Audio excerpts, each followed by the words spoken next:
Mic check 1 2. Mic check 1 2.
Hello, Mike. Oh. Huh? All right.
Morning.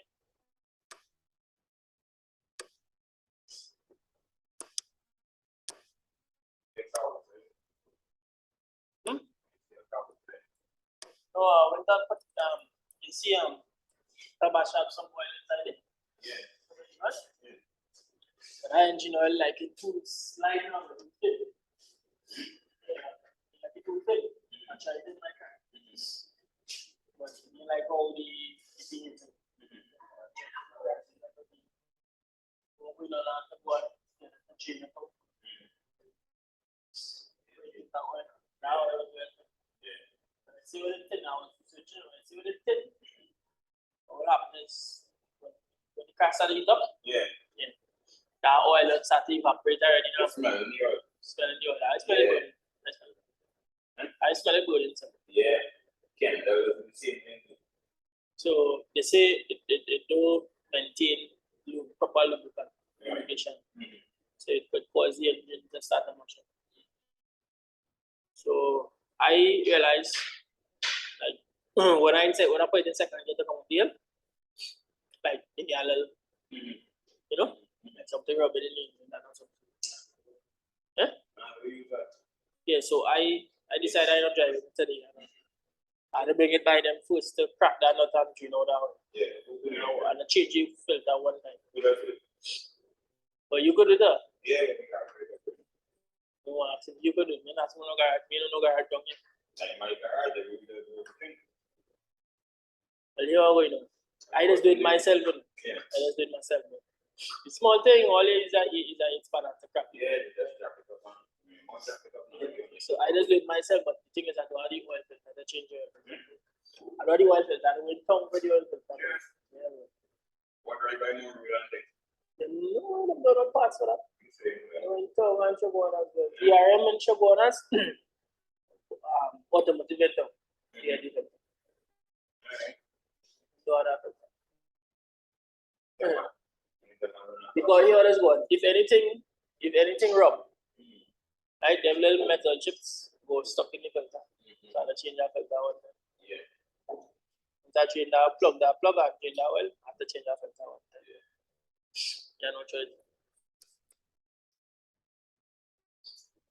But I didn't know, when I watched that, I said the oil real thin, but I just wanted to see, You walk with a lot more? No, you see that oil is for new engine, new brand engine. Yeah. That, yeah, sir? New brand engine. That car work in we cars that have mileage. Can work.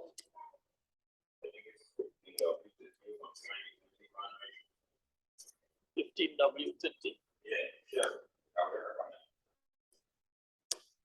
15W30. Okay, I using 15W20. I using 20W. Yeah. Real tech. That's like you take a second guy. 20W. Yeah. Yeah, you take a second guy. 15W. Not so tech. Not so tech. Remember, it's 5W. It have 2W oil, which is not for cars. And 5W, which is for cars, like new engines. That one here is 5W. And then you have 10, 15, 20. 20W is take a sale there. No, as I lie. NP make a oil take than that. 80-50 body, right? 50 body. A straight 50 body, which go come like 20, 25 dollars. Yeah. Or a little less than 25 dollars. Real take. But you're supposed to use either kind of, unless you're car leaking oil or burning oil. No, you won't get no problem. You won't get no problem. What? The engine? Oh. Wait, it's not gearbox? Yeah, gearbox, yeah. So 12 gears you're talking about? What 12 gears you're talking about? 12 years. 12 years? Oh, yeah, 12 years. 12 years. Oh, follow me. They say them two trade of comment today, but yeah, them two words here now. You know.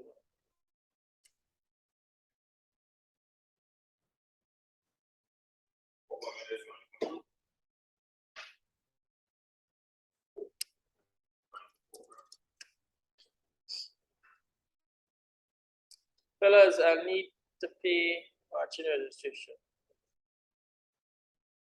Plenty backward.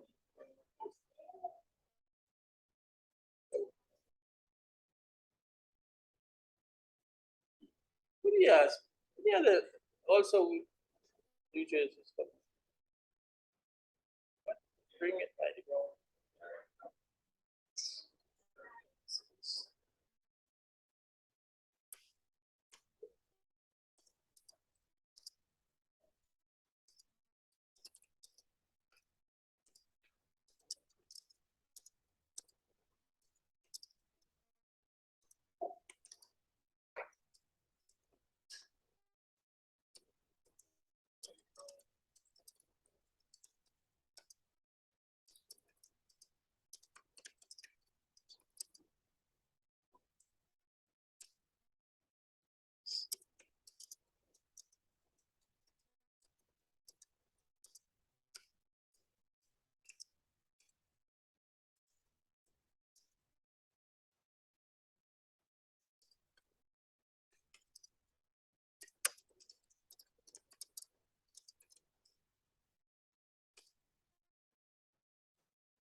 Hmm?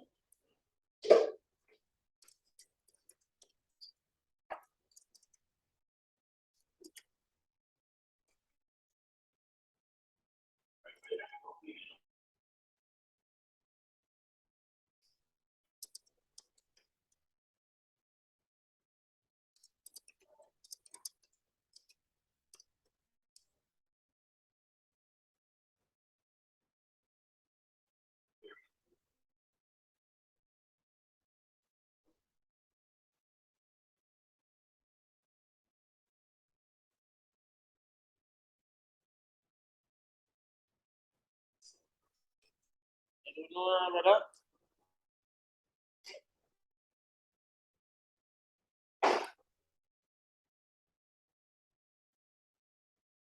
Like I forget my phone home and all kind of thing. I do without phone. Yeah. I don't know scene because I have access to it from sure I have access. Oh, yeah, no worry.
Good morning.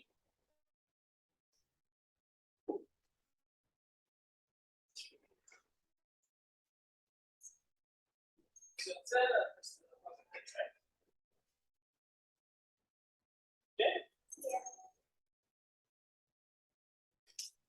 you, Cassidy and Sebastian.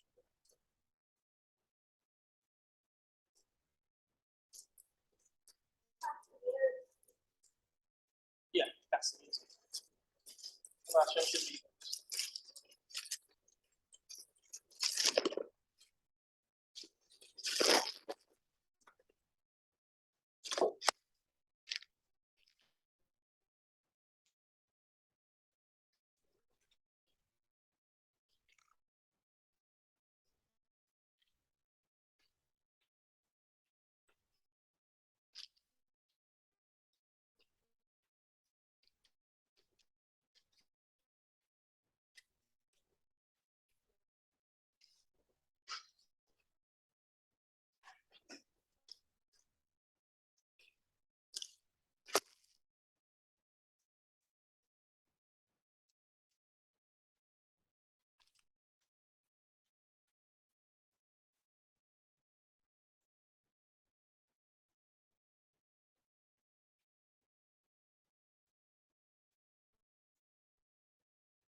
I'm too sure I'm going to okay, they're not coming.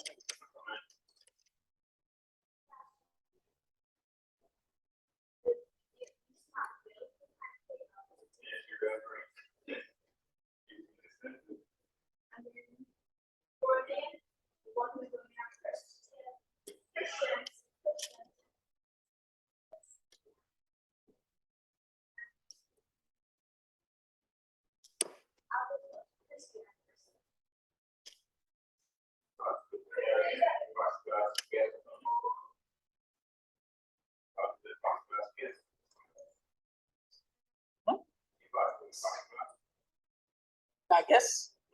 Did I guess?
just waiting on Sebastian, right?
So I'm going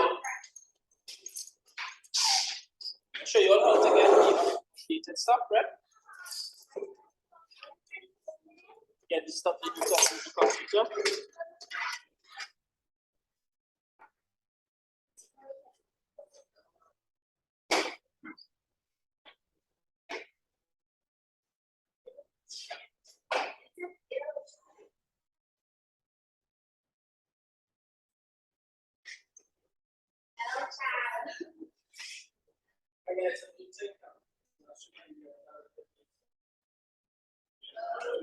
Start from Sebastian because 8 minutes past, right? Yeah.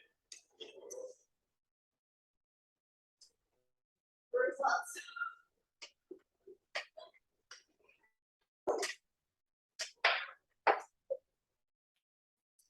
Sebastian, really need to do.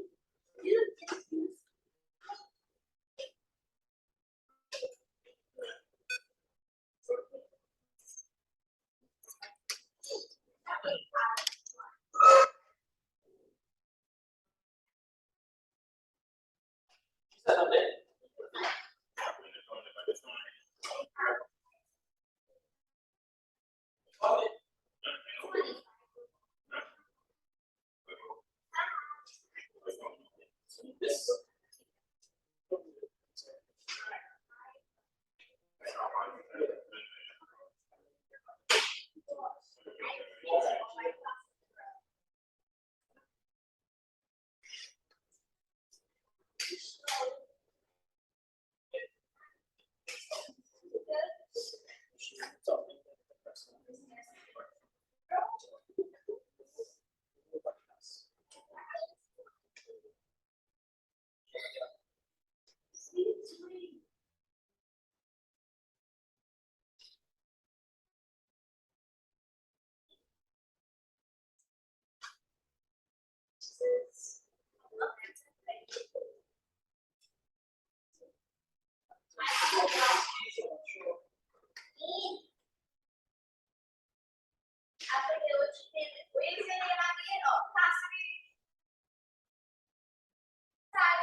You know what this is?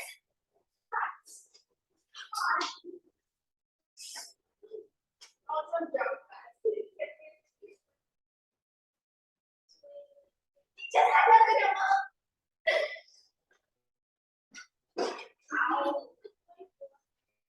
Right, so, we're gonna have to start with our Sebastian. Show what is happening. Sebastian this morning. Alright, so we're gonna start with Sebastian. Alright, so no more.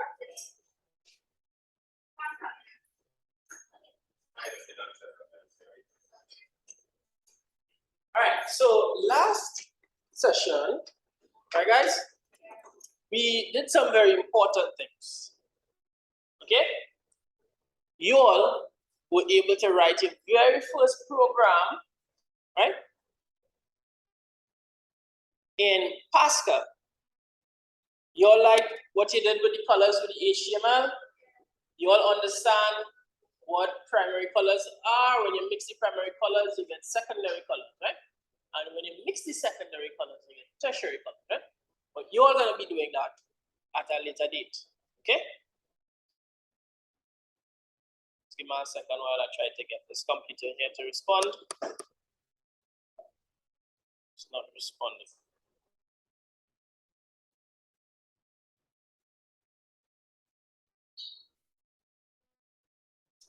Waiting for the problem.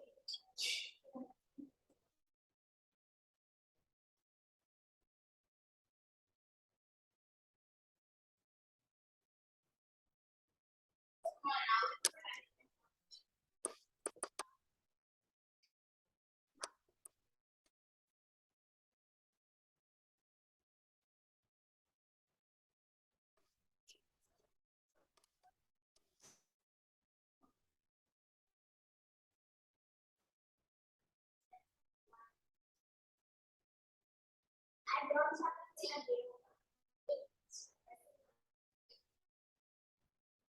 Why? What was that?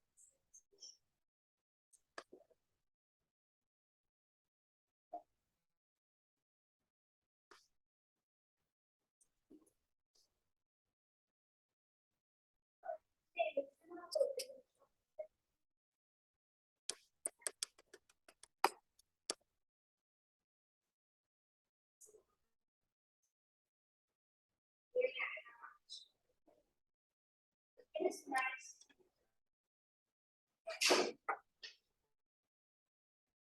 All right, Sebastian is here.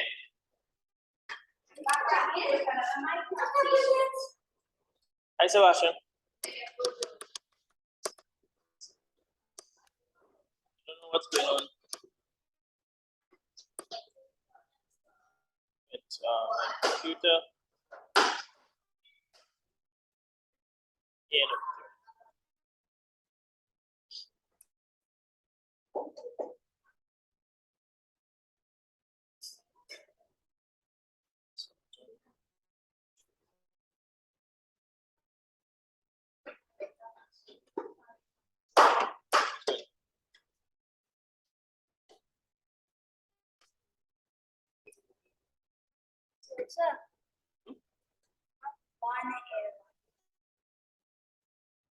just started the class at the start, right? So I'll take a look at that.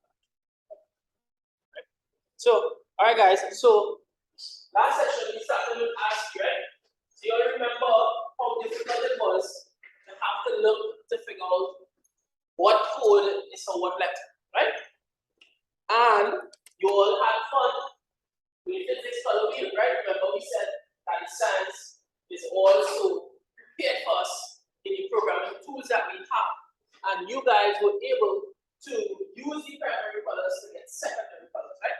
And then I gave you all an exercise where you all would have attempted to use the secondary colors to get primary colors. You all remember that, guys? Very good.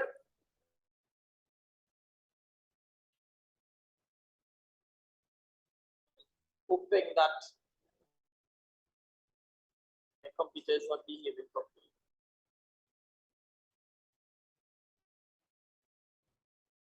Yeah.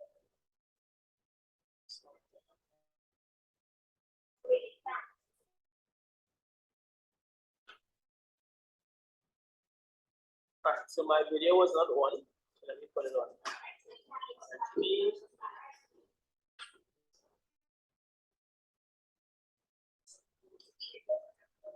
Alright guys, so this video is now on as well, right?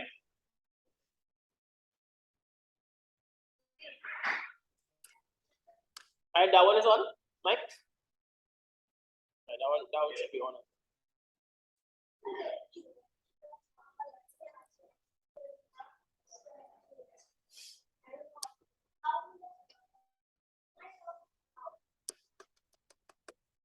My PowerPoint is working very well.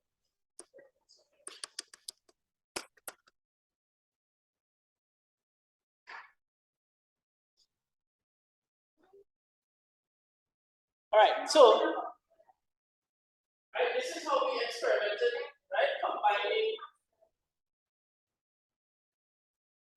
This is how we experimented combining our primary colors, right, to make secondary colors, and then combining various secondary colors to make our tertiary colors, right, guys?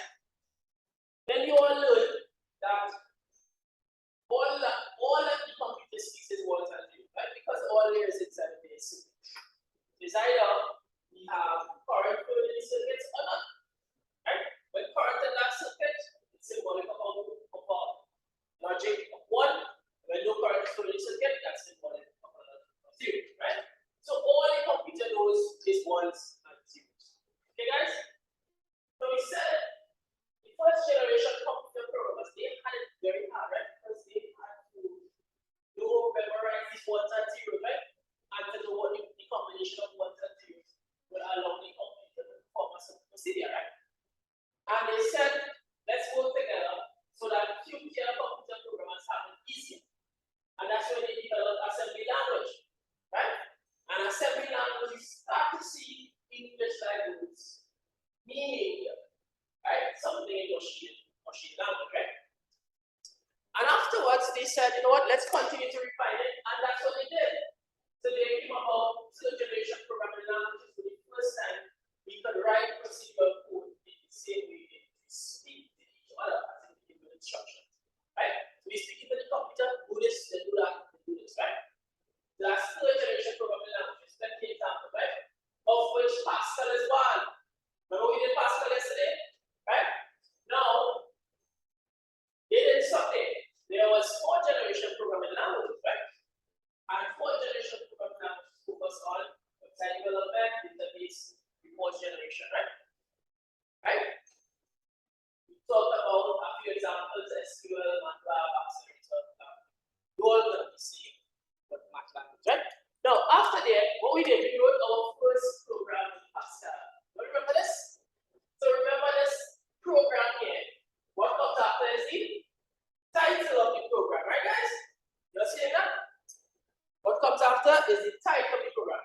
And then we have begin, and begin is symbolic of the program at the start. This is where we're going to put our statements, right? Every begin must have an end, right? Every begin must have an end. So after we wrote the begin, we wrote the end full stop. Now, in this space between the begin and the end is where we're going to put our statements. All right? And the first thing we exploited was using the right line construct. The right line construct allowed us to print something on the screen. What did we print on the screen? Hello world. Right? Welcome to programming. You're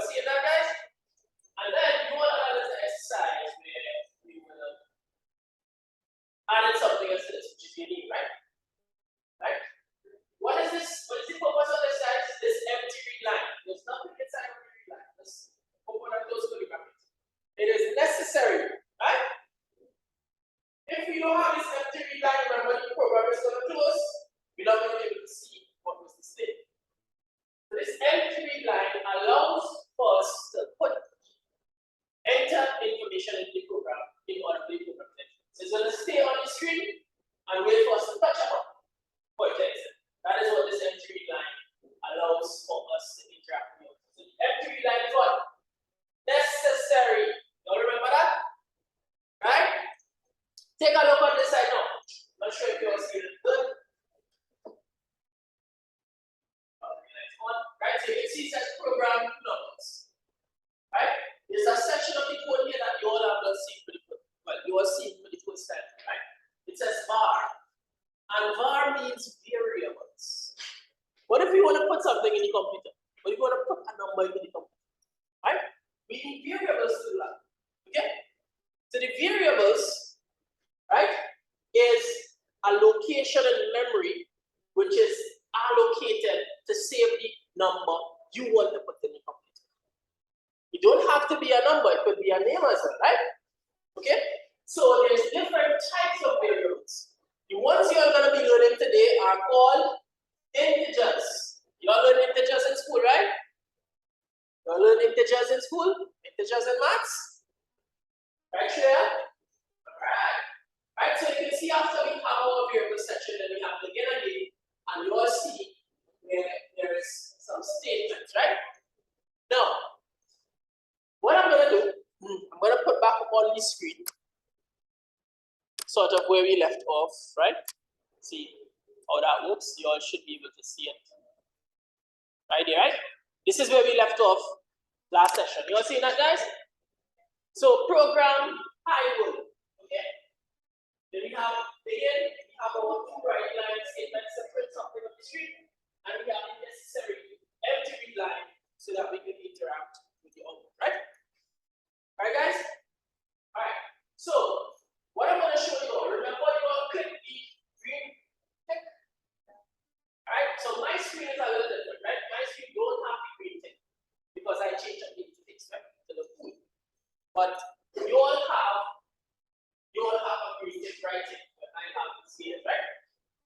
So that green tick, when you press the green tick, something important happens, and I want to show you all. Check it out. When you press the green tick, it says compiling files. You all see that? Compiling files. What does compiling mean? Right? And I'm going to explain to you guys, right, what compiling is. It's so important, right? So we write in third generation programming language, right?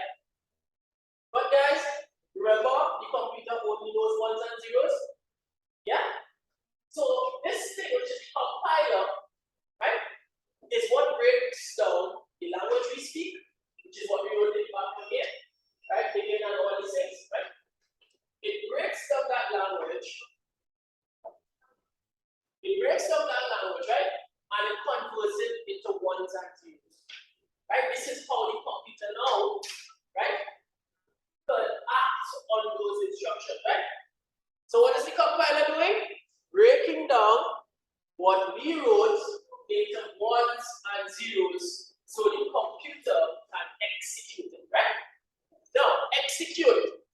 Sebastian, execute is the word, right? Look at here, execute. Right? Now, if you all search on your computer for kids summer camp, you're going to see that executable on your computer. You all know that? Executable. So if we click execute here, all we are doing is calling that executable, right? We are running, executing that. You have an error? Right, so you have an error. Right, that would be a problem if he has made a mistake at some point, right? So what you're going to do, right, Sebastian, you're going to delete everything here and keep it simple for what we have here, right? Exactly what we have here, right? Yeah. Let's remove everything you wrote and keep it simple. Exactly what we have here. It's going to work for you, right? Right, so guys, whenever we execute, right, this is what we're going to see on the screen. I'm gonna show it to you guys by pulling it across, right? Right? That's what you're gonna see, right? Right? So you can see we are actually seeing the hello world, right? We are seeing exactly these things. Hello world, welcome to programming, and my name is Mr. Love. You all seeing that? Yeah? All right, so now we're gonna enhance that a little bit, right? I'm gonna introduce you all to variables, right? So I'm gonna close this down, and I'm gonna introduce you all to variables, right? So we're gonna say var, you all following me on your computer? Close that, close down the black screen. Right, close that one, right? And then you get it back to the program here. And we're gonna put var, V-A-R, right? It doesn't have to be in all caps. It could be like that, var, okay? Now, you will know the computer, it has recognized because you can see all these things are bold. You see it? They're in bold writing, okay? So if I was supposed to go back on top here and put 1 here, right? It would work, right? It would no longer be in bold. Let's put 1. Right? You see it's not bold again, guys? You see the bold disappear? If I remove that 1, then it's bold again, right? Bold writing. Look at it. You see how dark this writing is as compared to this one that is lighter? This one is bold. So all these are bold. Okay, guys? So let me show you something, right? You see how it's bold right now? If I type something beside it, like a 1, you see it's not bold anymore? Take a look at it. Right? You see get bold? When I type the 1, bold disappear. You all see that? So that is how you know when you have written the construct properly. When you have written the construct properly, it comes up with bold. Okay? So you all type var. You all have var right there. Very good. So we're going to introduce you all to some variables now, right? So we're going to say number 1, right? Number 1, right? Number 1 like that, okay? Then we're going to have a number 2, and we're going to have a number 3, right? Number 1, number 2, and number 3. You all see that? Now, we must tell the program that these variables are integers, okay? That's what we must tell the program, that these variables are integers. Yeah, spell with an E. Leave that for the E. Right. So, what we need to do now is put a colon and type integer, right guys? With a semicolon like that. Then at the bottom here, we do same, right? And we type colon integer, right?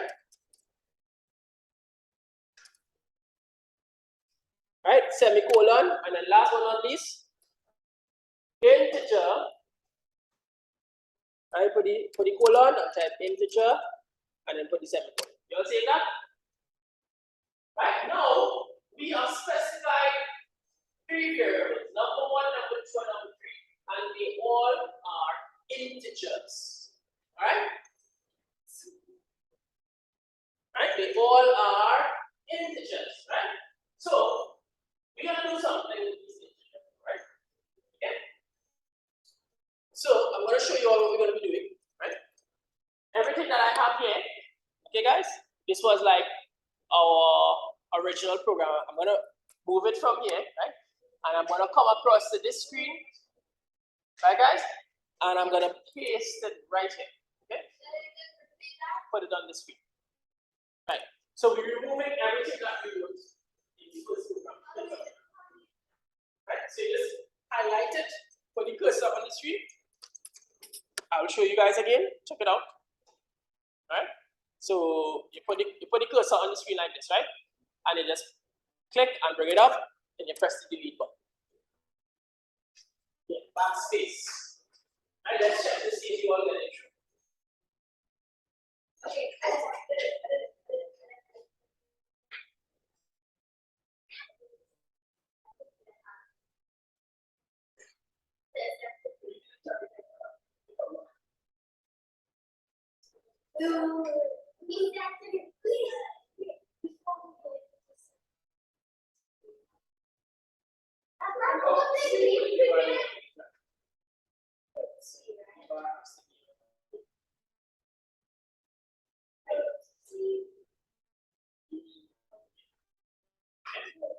Put your number 1, number 2, number 3, and then when you have to delete this, click here. Something like that. So put your number 1, number 2, number 3, right? Hold on integers, right? Alright, I'm checking on you guys now to make sure that you guys are on the same page.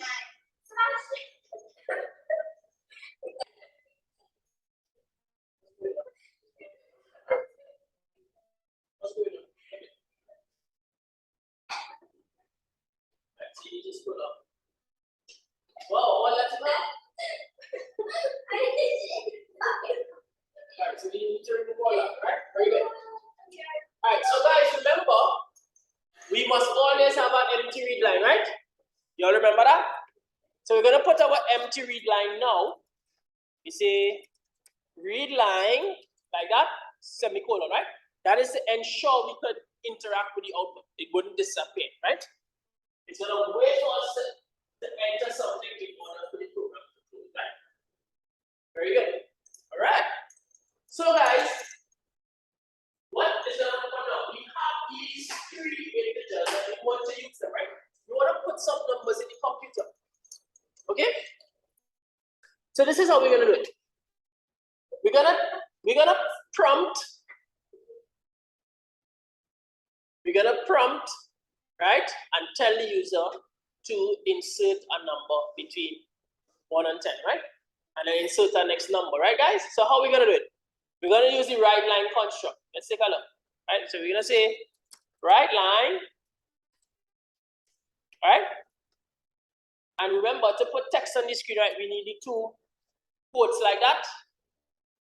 All right, and we're gonna say, please enter a number, right, between 1 and 10.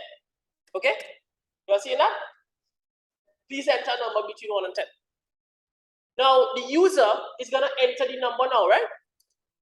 So when the user is gonna enter the number, we need to be able to save that number into number 1, right? You need to be able to say that number is number 1 integer, right? So to do that, we write read line, right? And here now, we put number 1 on top. Exactly how we wrote it, we write it back here. Number 1, close our bracket, and put the semicolon. Look at it, guys. So the user is going to see a prompt on the screen. The user is going to see, please enter a number between 1 and 10, right? After the user sees that, the user is going to put in here. Let's say the user put 9, right? That number 9 is now going to be saved into number 1 variable. You all see that, guys? Right? So number 1 is now going to be saved into that variable, right? All right. So we need number 2 now. We need to use number 2, right? So this is what we're going to do, guys. Check it out. We're going to say right line, right? Now remember, we need 2 quotes to put any text on the screen. And we're going to say, please enter a number between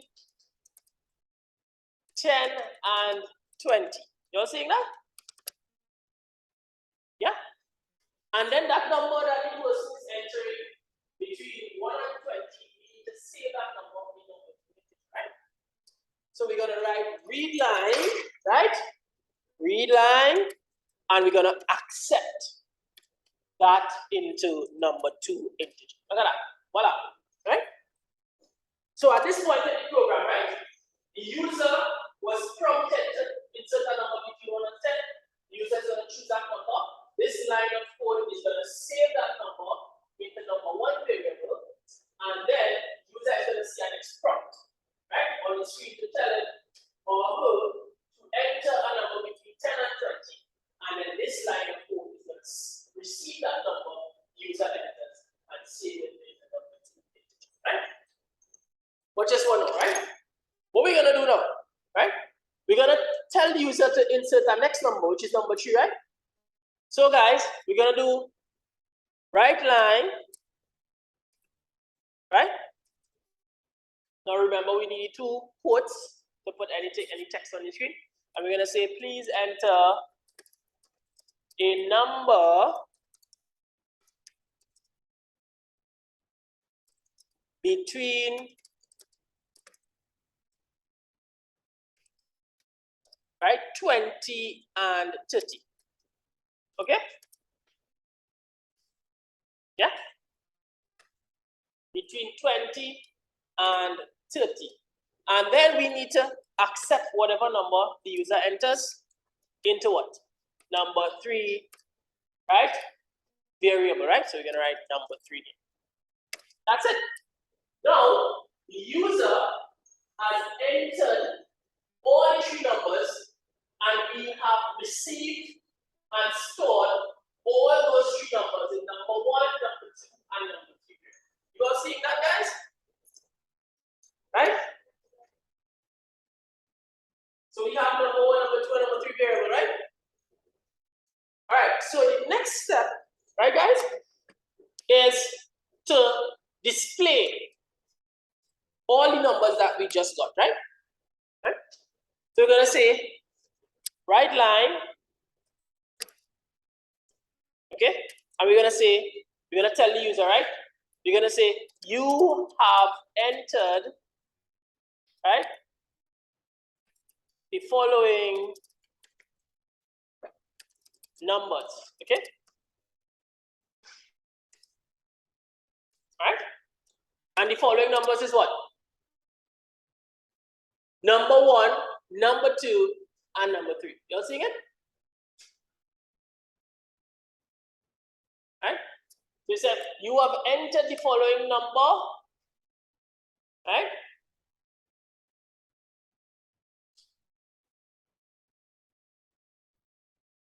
Right, guys? You have entered the following numbers, right? And we're gonna put a colon here, okay? Right? And then we're gonna close that, and we're gonna put the semicolon, right? Every statement must be terminated with a semicolon. And we're gonna put the numbers now. Right line, okay? And that's gonna be number 1, right? And we're gonna do our next right line, and that's gonna be number 2, right? Number 2, right? And we're gonna do our next right line, and we're gonna do number 3, right? Like that, right? You all see it? So we prompt the user to enter number 1, then to enter number 2, then to enter number 3, right? And since we have it stored in the program, we can then tell the user, hey, these are the numbers he just entered. All right? You're seeing that, guys?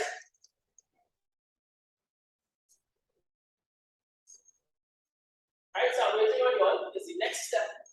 Right? Next step here, guys, is to compile this new program we have, execute. Right?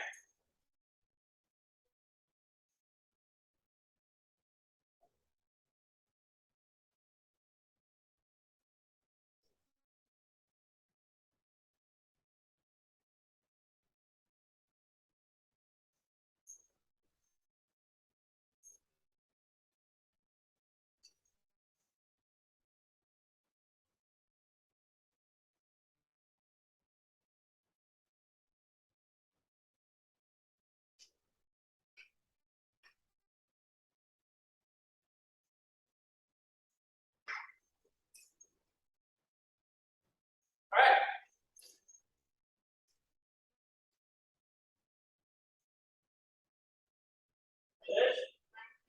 Make sure, right, that your text is in quotation, right? All the text and on the screen is in quotation. Make sure the number 1, number 2, and number 3 spelled exactly as it happened on top, and make sure that they are spelled properly here, right? Okay. So what we need to do now is to click the compile button, right? Right? You all ready to click the compile? All right, leave it. Right,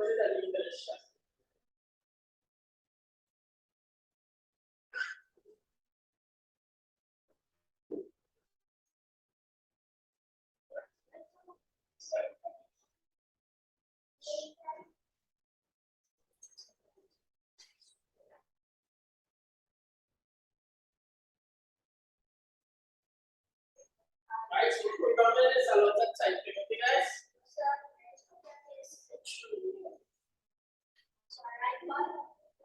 Right. That's nice. Very good. Very good. I'll show you what these types of everybody.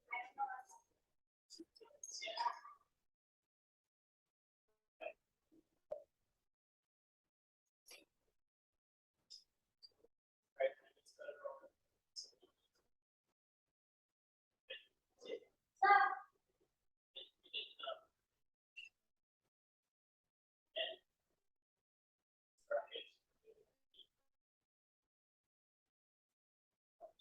You'll see.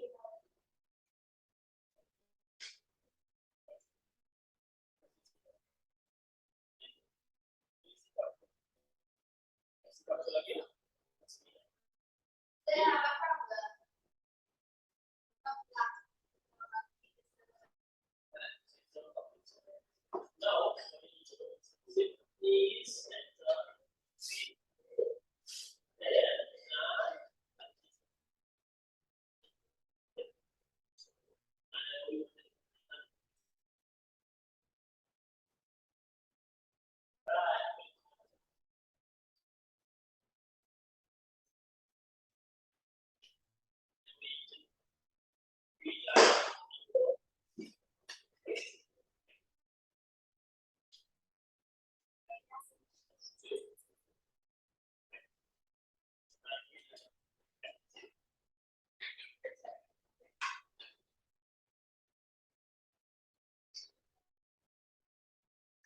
right, what is this?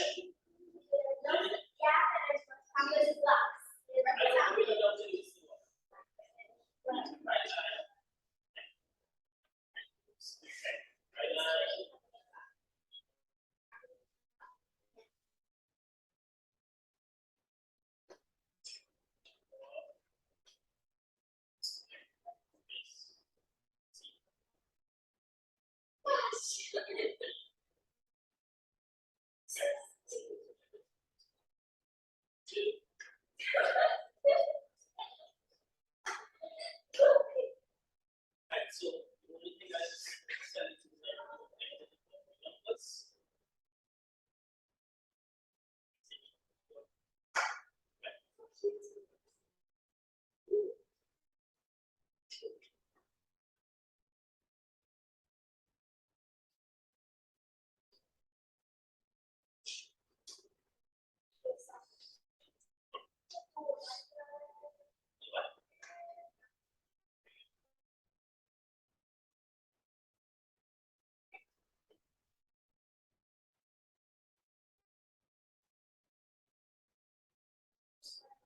so now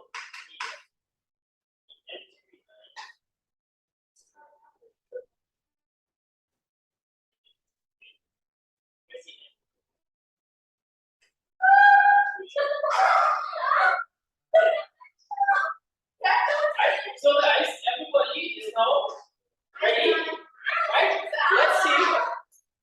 Let's see if anybody have any issues, right? Nobody got to.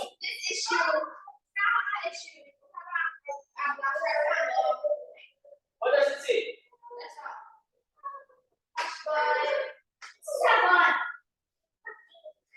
Will it pick up right? You have 7 and 8. Right? I'm going to see on my guys to see my scooping on it.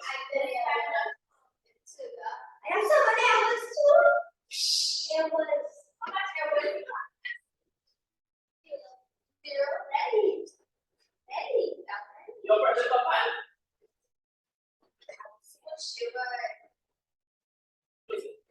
You should know that. You should know that. Right. So she has a one. Guys, I have no errors, right? Let's check on you all now to see what errors you all have, right?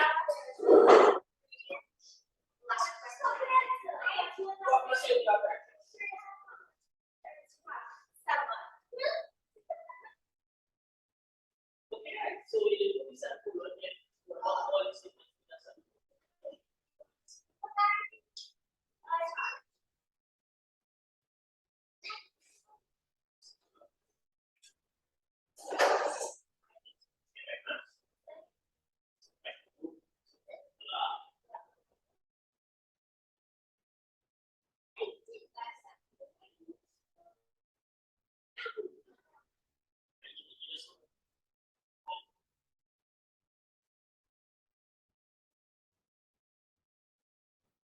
Each statement must have a certain right? So what happened? Okay, you come back. So what happened? You have to learn.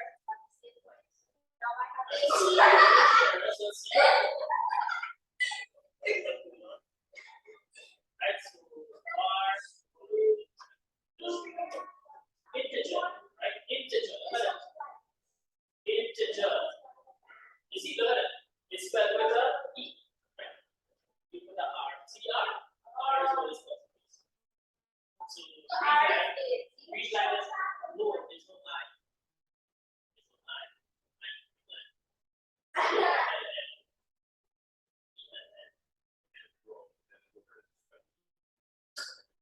Right, so right, one error. Very simple. That's line 21. Right, line 13.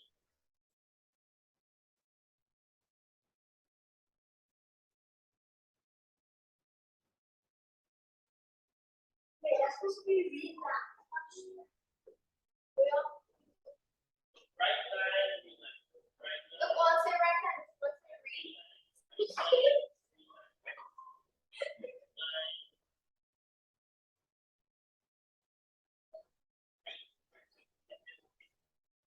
no end, it's again. Every beginning must have an and full stop, right? Now it's gonna look, right? Right, you're able to execute. Alright, let's see what's going on with Sebastian. What's about that? That's like something there. Right, so Hollywood, numbers. What happened here? You put numbers. Is it like one thing? Yeah, just ask me instead of what you want to go ahead and enter the number. Just type the number. Go ahead and type it. Right, enter. Let's see if you're asking them. Right, enter. Right. Enter. Right. You do it here. Before, because you want to read that, right? So we continue. But it worked. Now, let's check it. Oh, you fixed the S. Very good. Very good. Alright. So everybody get it to work and everybody is now executed, right? Sebastian, you have the empty read line? Right, so that's it. That's the prompt the user gets on the screen. So I'm gonna execute, right? And you're gonna be able to follow me on the screen. Alright? So my screen came up and I'm just gonna have to move it across so that you all can see it. Right?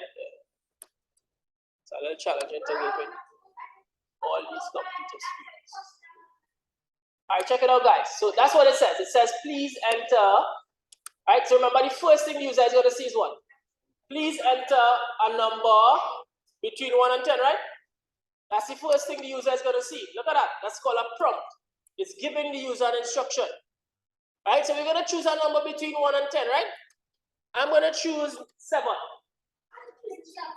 Alright, that's okay. Then the user gets a next prompt, right? Let's take a look at the next prompt. What should the next prompt say?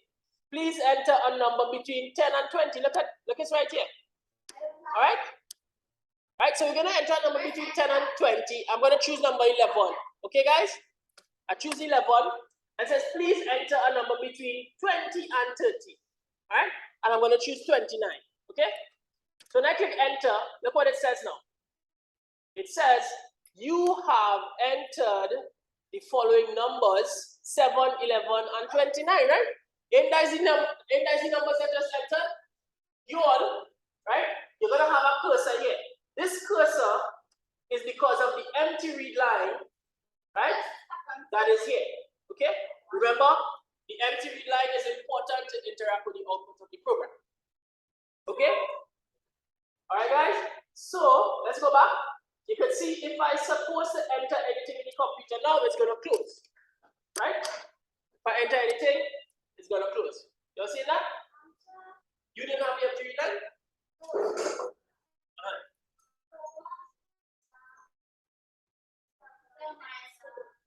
No, between 10 and 20. You may have seen. That's okay, go ahead. So enter 9 now. See? It closed. 1 second. Yes, it should be enough. So you want to modify it. You see, you didn't put every line. Right? That's it. No, you can interact with you. So go ahead and try it.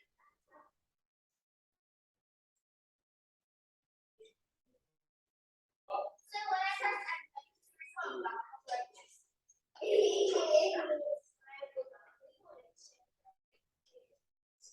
Well, you don't have to, you didn't put the empty line. I didn't put the videos on.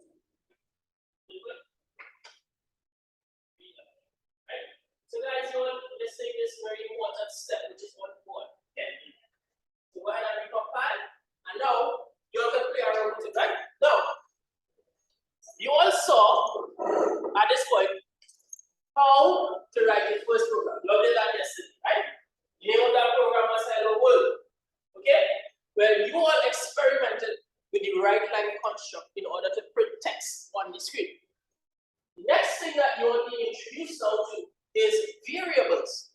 So today's session, you all saw, right, this part of the program that explicitly specifies the variables. And we wanted to introduce you all to integers, right? Integers are whole numbers, all right? Whether positive or negative, right? You all, when you all start to do 6 months, right? You all will have to acquaint yourself with integers, right? Integers are whole numbers, right? Whether positive or negative, including the value of 0, right? So, what we did, we declared, right, 3 variables, number 1, number 2, number 3, and they are data type integer, right? We're gonna hold whole numbers, whether negative or positive, right? Including 0, okay? And what we did was write a program prompting the user to enter the first number between 1 and 10, enter the second number between 10 and 20, enter the third number between 20 and 30, and then we were able to tell the user, hey, you have entered the following numbers, and we print them back to the screen. Alright? Alright, so next thing I want you all to do is arithmetic. I'm going to introduce you all now to arithmetic. Now that we have numbers stored in our program, we could do some math, right? We could do some addition, some subtraction, right? And some multiplication, right? To do division is going to be a little bit more tedious, right? I'm going to show you guys how to do that because when we divide, we're going to end up with decimal points. And to store decimal points, we're going to have to specify a different data type, okay? So you're going to be acquainted with that just now. So let's go back, right? And we're going to say, hey, the sum of the 3 numbers, we're going to find the sum of these 3 numbers, right? I want to tell the user the sum of all the numbers you entered, right? What is that sum? You all ready? Share? We're going to tell the user, right, the sum of the numbers. All right? So to do that, look what we're going to have to do. We're going to have to go back on top, and we're going to have to specify a new variable. And we're going to call that variable sum, okay? And sum is also going to be an integer, right? Notice how integer is spelled. There's no R between the T, the E, E and G, right? So oftentimes you make that mistake and the code will not work. Right, guys? So we're gonna specify sum, right? So when we tell the user you have entered the following numbers, then we're gonna tell the user what is the sum, right? We're gonna say right line, right? Remember, we are printing text to the screen, right? And we're telling the user you have the sum of the numbers you have entered is, right? The sum of the numbers, right, you have entered is, right? And we put a little color like that, right? And now we're gonna do some arithmetic, right? For the first time. Remember, arithmetic is a big word for maths, right? All the mathematical operations that you guys know about. Addition, subtraction, multiplication, division, right? Arithmetic is just a big word that means all of that put together. All right? And remember, the processor has a component that does the arithmetic. You all remember what that part of the processor is called? Sebastian, you remember? The ALU. You all remember that? The processor have the ALU that does all the math first, right? So let's use the ALU in the processor and let's do some math, right? So to do the math, this is it. This is called, right, a processing step in our algorithm. So we're gonna write sum, notice, I'm putting a colon and then an equal sign, right? So what I'm doing, I'm saying, whatever arithmetic you're gonna perform on this left-hand side, okay, the final value, right, must be assigned to the variable sum, all right? So what we're gonna do, we're gonna add the three numbers, right? You all ready for that? We're gonna add the three numbers, guys. Ready? So the numbers we have is what? Number one. So we're gonna say number one plus. You see it? Let's put some space between here. Plus number two, right? Plus number three. You all seeing that, guys? Then we put that semicolon like that. Now we have the sum, right? And that sum is number one plus number two plus number three, right? Same numbers we saw on top here, right? We added them together and we get a final sum, right? So the math, which is going to happen here, arithmetic that happens here, the final value is stored into this variable called sum, right? Now we can tell the user what the sum is, right? Okay? We could now tell the user what the sum is. So let's do that. We're going to say right line sum. That's it. So remember, this variable sum now holds, right, the addition of the three numbers. So we tell the user, right, that's the sum, right? So we say the sum of the two numbers you entered is, then the computer performs the mathematics, and then we put that sum on the screen. You all see it? Right? So now we are telling the user what the sum of the numbers are, right? So you all tell me when you get to this step here, right? When you reach this right line sum, right? Because the next part of the process is we're gonna recompile and execute. Okay?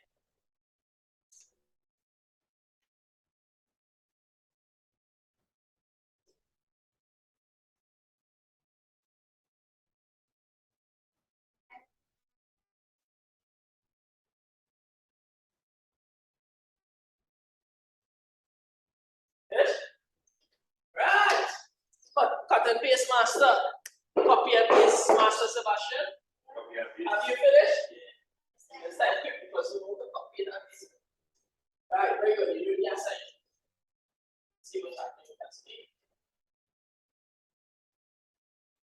One, two,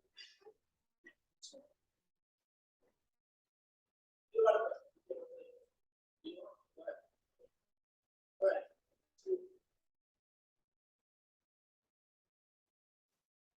Plus three.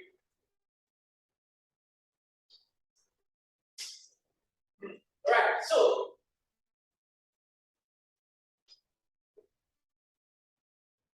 guys, there is a big word that honestly, only smart people use this word.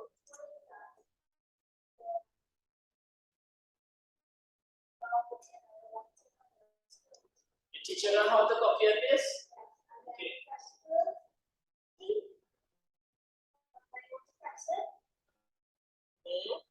That's very nice. Very good. So you showing you how to copy and paste. Make sure your program is not corrupt today. And make sure you have exactly what we have here. It's fashion. You're just showing your fellow students something that's really nice. All right. So again, remember we asked you to enter three numbers.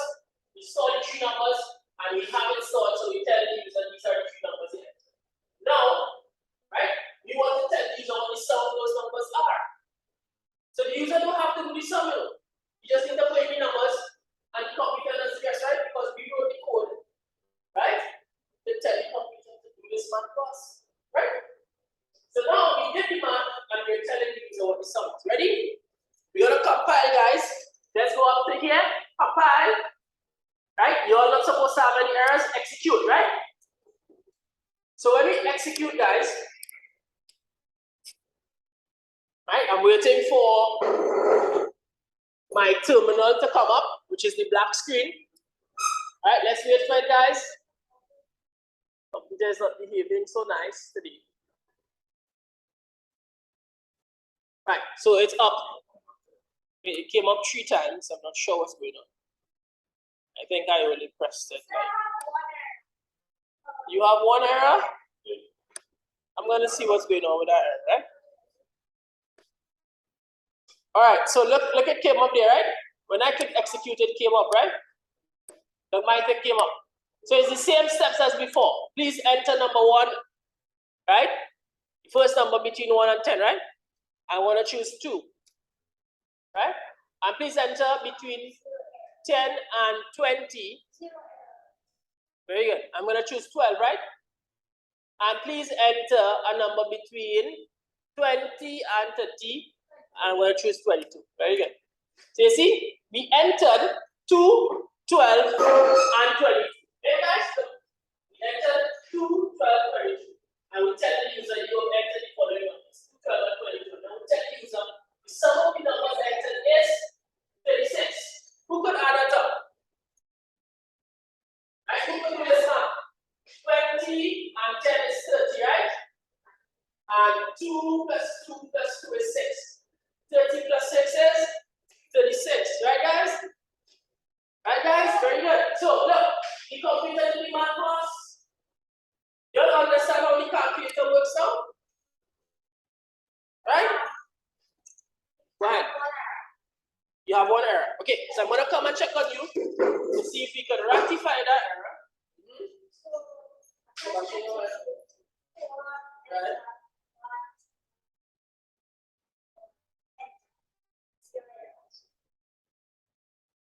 Right, because here's the empty read line.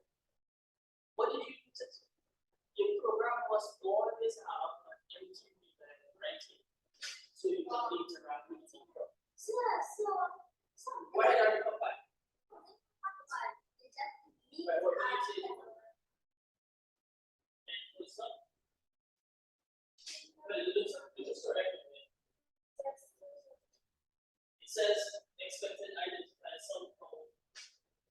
Okay, so we're gonna move on to some.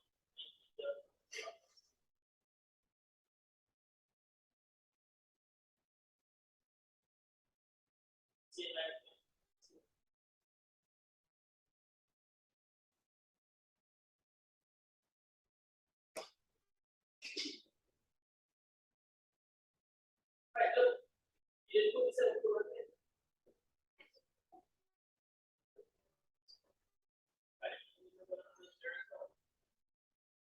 Right. 2, that's 2. Okay, because you have to move on. Right? Remember we did this last class. Look at it here. It says that it's move on already. You can't make changes to it with move on, right? Then you can become that one. Alright, let's see what's going on with us. So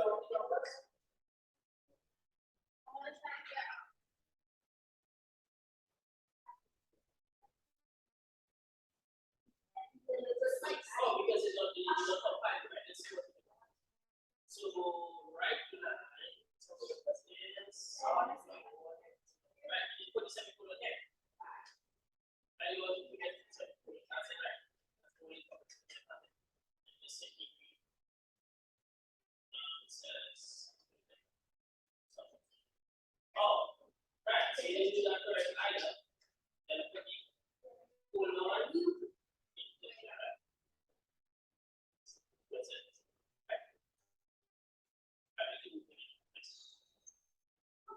All right. So guys, right? You all know how to do it real nice. If we put 10, 20, and 30, what will be the sum? 60. Wow. That was fast. That's because I did. You say 10, 20, and 30? That's what you just did? I put 10, 20, 20. Wow. Oh, so what you did, that's what I'm saying, and she already knew the answer. Right? So guys, okay, you have the power of the computer to do math for you. If we work in millions and all kind of thing, right? We just put it in the program, and the program does it for us. You see how easy we have it? Sebastian? You see how easy we have it, guys? What if we want to do some subtraction? You don't think you have to do some subtraction? Yeah. Huh? I think that was that's something you guys said. No, but you're not doing the math. The computer is doing it for you, right? Because we are writing the program to get the computer to do the math for us, right? So what I'm gonna do, I'm gonna go ahead and I'm gonna close this thing, right? Right? And what I'm gonna do now, I'm gonna find the average. You all ever heard that word before? Yeah. The average, right? So the average is the sum of the numbers, 1, 2, 3, right? Divided by the total number of numbers that we added there. So in this case, we have 3 numbers. So it would be 36 divided by 3. Right? You all say that? By 3. Right? Now, we will run into issues. Why we run into issues? Because anytime we do division, right, most likely we will end up getting a decimal point, right? A number with a fraction attached to it. And integers do not store fractions. So I want to introduce you all to a new data type. And that data type is called real. Real. When you all get to CXC math, right? The number system that you're going to learn, right, is universal set of numbers is going to be called real numbers, right? So this real data type saves any number you can think about, right? At CSEC level. So let's go ahead and we're going to write average, right, colon, and the data type is real. You all saying that? Average, colon, and the data type is real. Why? Because it needs to store decimal points, right? That variable will be correct, the appropriate data type, which is real, is going to be able to store any number for us, including numbers that have decimal points, right? So average, real, right? Now, we're going to calculate the average now, right? Let's see if we can go ahead and do that. So we're going to go down here, right? And we're going to tell the user, right? Right here, before the M3 line, we're going to say the average, we're going to say right line. Guys, you're following? Right, don't forget to do this step. Right? The average of the numbers entered is, and we put a colon like that. You're seeing it? The average of the numbers entered is, right? And we're going to do the arithmetic here now, right? Now, remember, the formula for the average, right? The formula for the average is always equal to the sum divided by the total number of numbers that we added. Right? So in this case, we already have the sum. Check it out, guys. We have the sum stored already. We don't need to calculate back the sum again. We have the sum, right? So since we know the algorithm only accepts 3 numbers, we know how to do that arithmetic. And to do that arithmetic, we say the average is equal to, now remember, we have to put the what? Colon, then equal sign, right? This is how Pascal does it, right? Go ahead. Which one?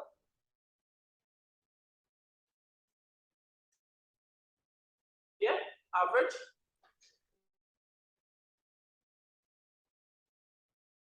So average colon and data type is real, right guys?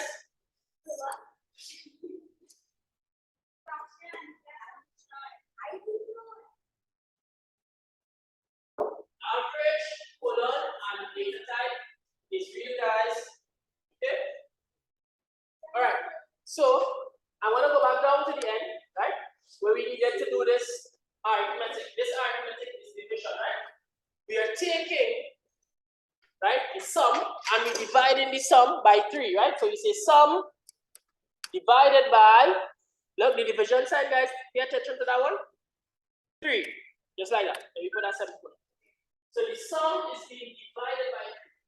Notice how we do the division. You all see how we do the division? We use what? Sum and we divide it by 3. Right? I want to show you all our next way to do the division, right? Right, so let's pay attention to the output from this operation, right? Using the division line, which is a forward slash. Right? Forward slash, and you guys know that from the first session. Forward slash, right? Programming is a lot of typing, remember? Forward slash, and then we're gonna say what? Right line, right? Now I want to create some space, right? I want to create some space between these things, right? Like that, so that you guys can read it properly. And I'm gonna say okay, we already have it on top, the average, right? So right line, average, and that's how we print it on the screen, right? So here we tell the user, right? The average of the numbers entered is, we hit the mark, and then we print the average to the screen. You see that? Right line, average, right? So once you all get to this step, anybody finish? Yes, sir.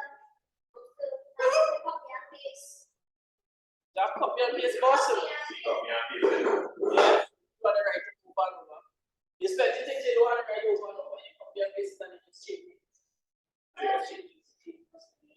The heat of the tray, how to do it, and I thought that's how to do that. So, if you use the copy and paste, change it. Alright, so I'm gonna wait on you guys.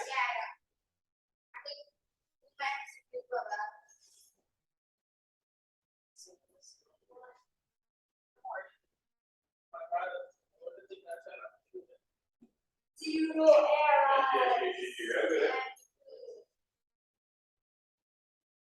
One error.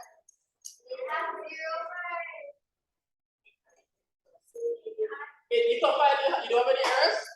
Very good, Shreya. You compile too? Alright, so guys, what we're gonna enter? We're gonna enter for the first number, 10.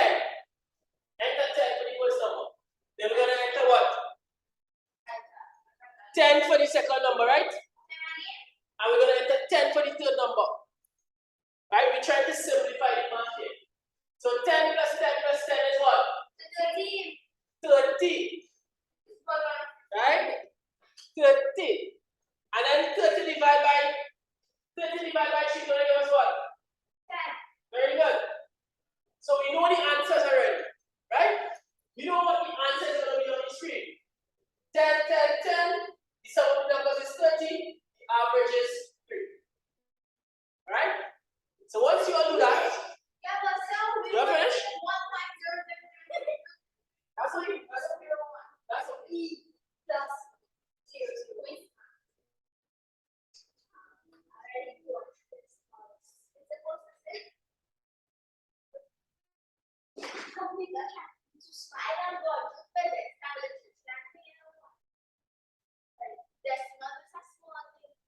Alright, so I'm going to explain that to you guys in a minute, right?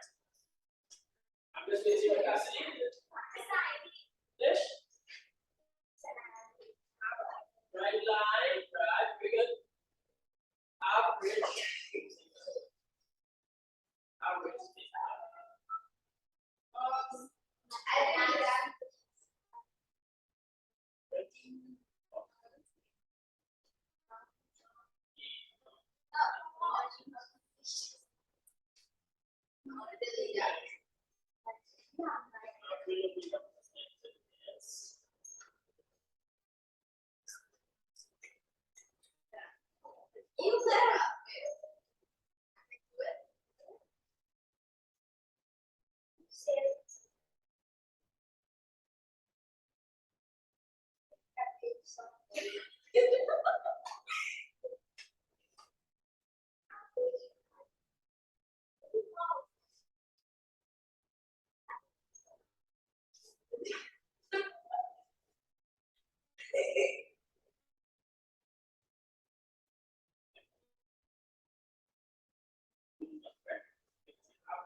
So she exits off and gave back.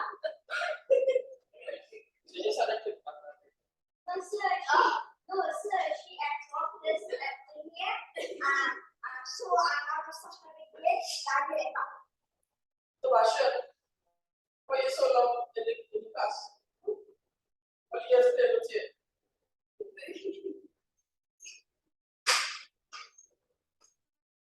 Yes. I'm not out. I'm not out. You mean me? Look, I'm not out. You mean out with our friends?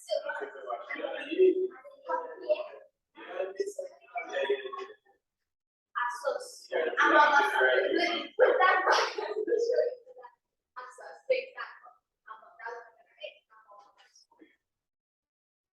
Voila. I'm like a genius. Right. So guys, we're gonna do it together, right? We're gonna do it together, right? Right? Let's see. I'm gonna compile mines, right?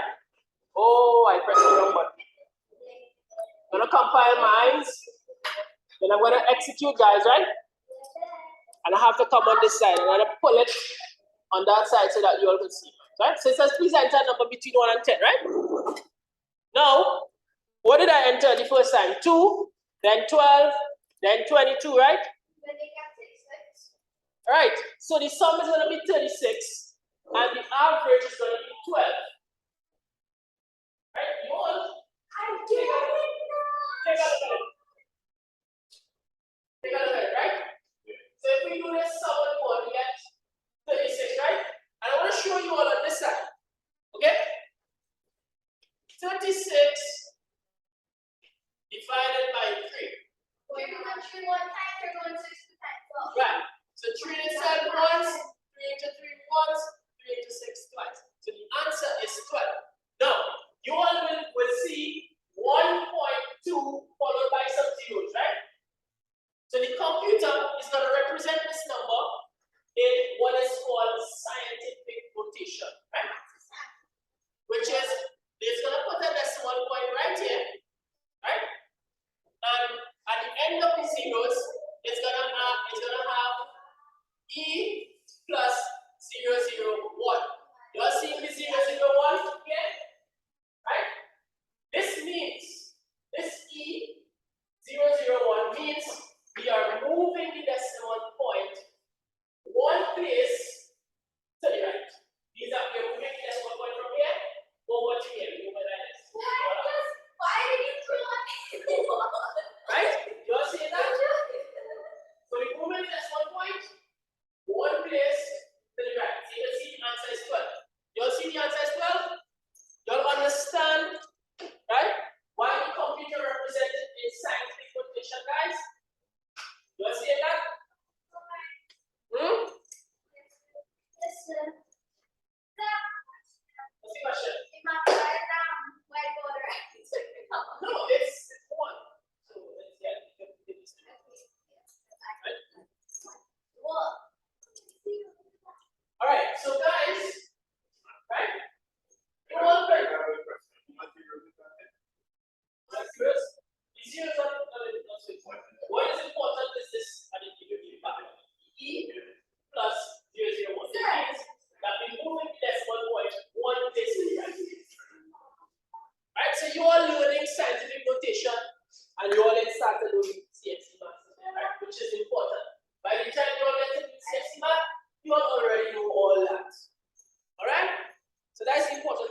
speak in real life, right?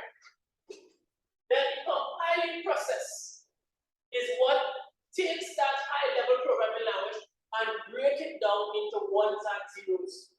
Because remember, the computer only understands ones and zeros, right?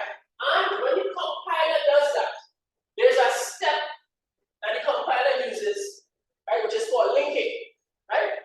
And it brings all that object code into one executable.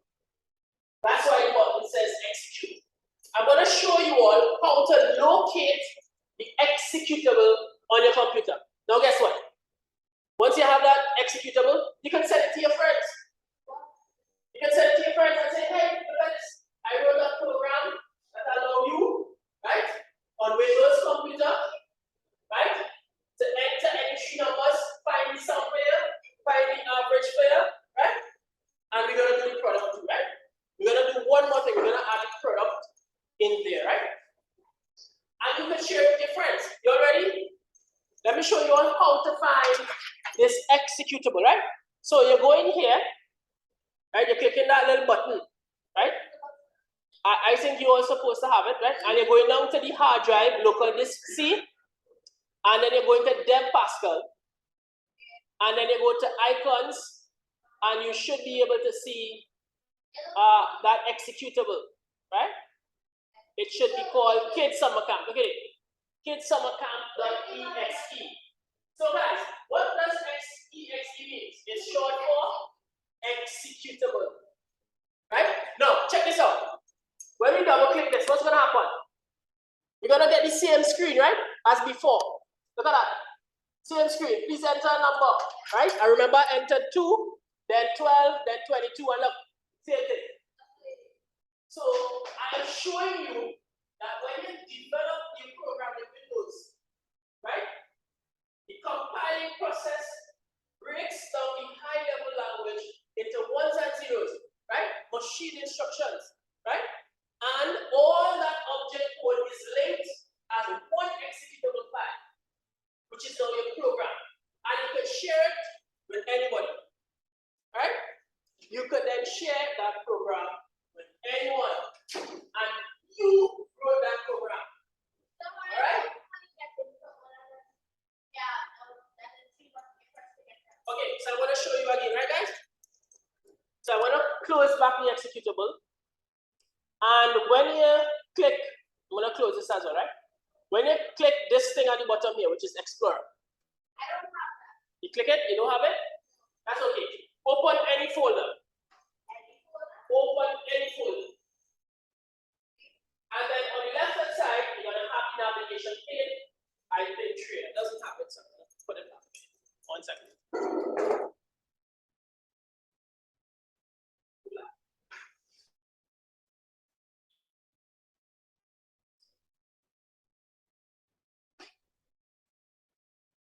So mine is our computer.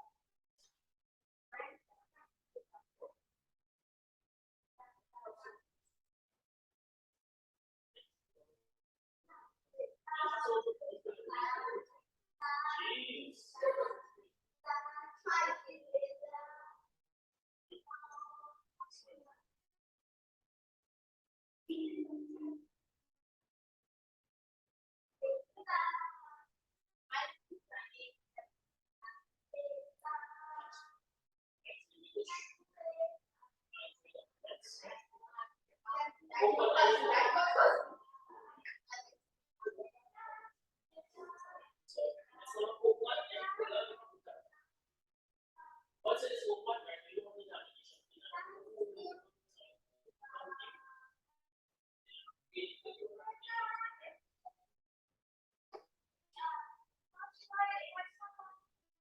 Right, so in your navigation pane, you're going to go to, right, Rollers PC, and then go to C drive, then Dev Pascal, then go to icons, and you should see it right here.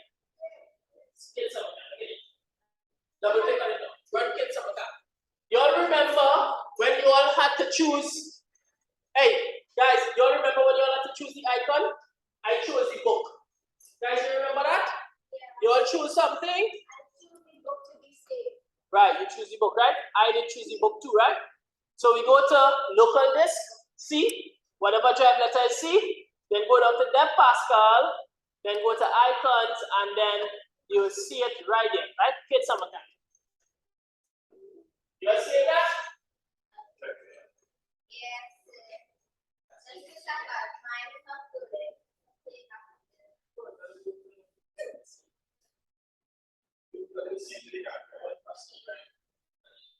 The way it is. I'm not seeing it.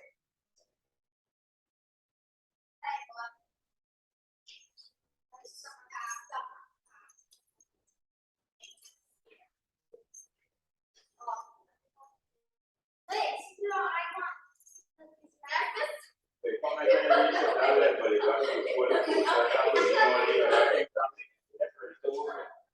You got it right.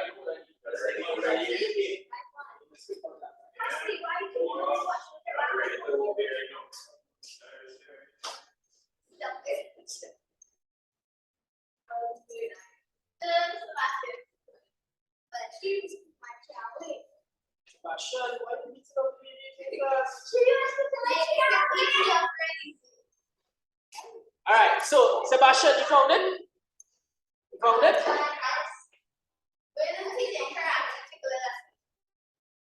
Did you find the source code? Did you find the XP55? What's this PC? This PC? Then C, drive C. Double click. Then Pascal. Double click. Then icons. And then you see sound.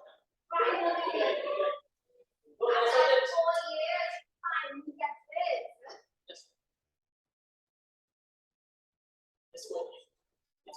If you got it, you can see it.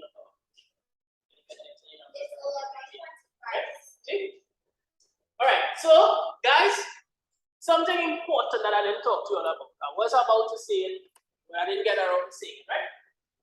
What you guys are learning here, right, is what is called algorithm.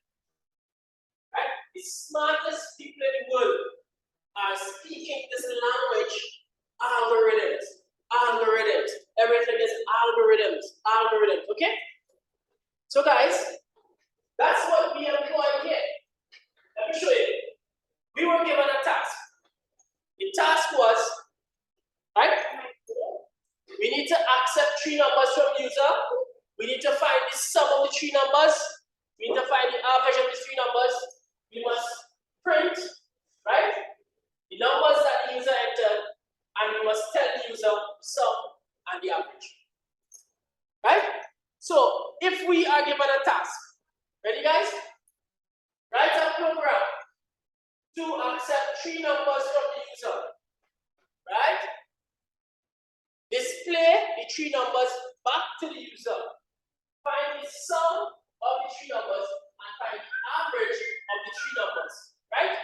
There's a step-by-step process that we could employ that will be able to achieve that task. Right? What was the step-by-step process? Right? We prompt the user to enter number 1, then we save number 1. Right? We prompt the user. He deleted. Right? We prompt the user to enter. Right? The second and third number, likewise we save it, right? Then we print back the numbers to the screen. Then we calculated the sum and tell the user what the sum is. Then we calculated, right, the average and tell the user what the average is. You see that? Alright, now I want you all to attempt, right, telling the user what is the product of the 3 numbers. Very, very easy. Anybody think they can do that? No. Huh? Cassidy, no? Sebastian? Nobody can find the product of the 3 numbers, which is just multiplying the numbers together. Nobody can do that? Yes. Anybody can do that? Oh, try my Right. So when we was going to do the average, right? Remember we created a new variable, average? Do you remember that? Right. Okay. So that's what we're going to do now, guys. Let's check it out. We're going to go to here, right? And we're going to click enter, right? And we're gonna find now the product of the numbers. So we're gonna go back up here, right? And we're gonna create a new, right, variable, and we're gonna call it product. And product here is gonna be integer, right? Y'all seeing that? Yes, sir. So we're gonna get a whole number, all right? So let's go back down. And here now, we're gonna tell the user, right? We're gonna say right line. Remember, we need the quotations to print anything on the screen, right? The product of the three numbers is, and we put a colon with a space like that, right? And then we go down here and do the arithmetic now, right? Which is product colon equal, right? That's an assignment, right? Which is equal to number 1 times number 2 times number 3. You all seeing that?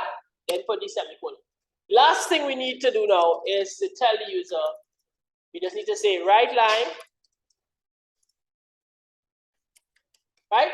And what we put in there, product that we just calculated, product, just like that, voila, right? So remember the steps. The first one is, we come back to the variable section, right? And we create a new variable called product.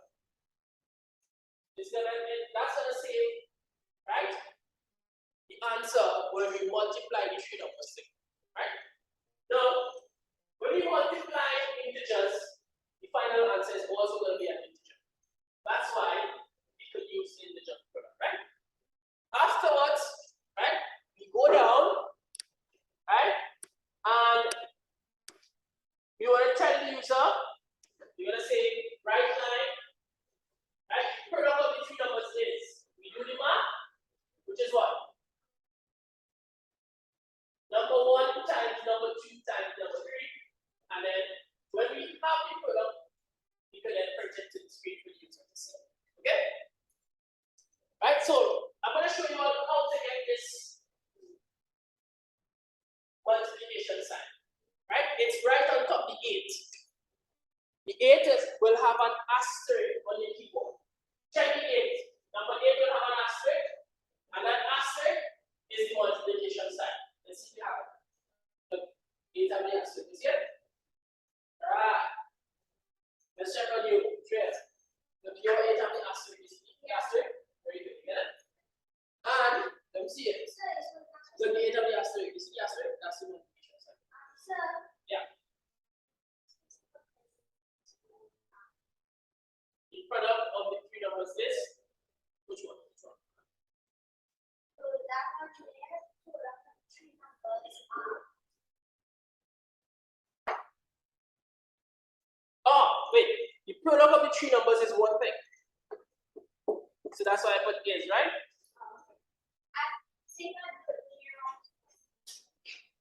Right, Chris? That is grammatically correct. The product of the three numbers is one. Product of the three numbers is grammatically correct. This product is just one answer. Right, Sebastian. So I think it's grammatically correct, right? Let's ask Chris, and she should be really good at English. That was supposed to be correct. Right, so who finished? Who gets to this step of finding the product of these numbers?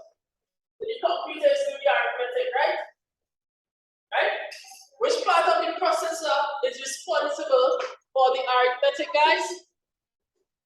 The ALU, right? The ALU, right? The three parts of your processor are the control unit, the registers, and the ALU, right? In this case, the ALU is responsible for doing the arithmetic, right? Yeah. That's a dash or an equal sign. Right, so that's an equal sign. This colon equal sign. Okay? Colon equal sign, guys. It's not showing plus. It's not showing plus. Right, so if I give you all, right, a task, and I say, write a program to ask the user for the information to calculate the age of the person. Could you all do that? Huh? Don't think you all can do that? To find the age of the person. Write a program to calculate the age of anybody. Right, that is possible, right? How are we doing that? Algorithm.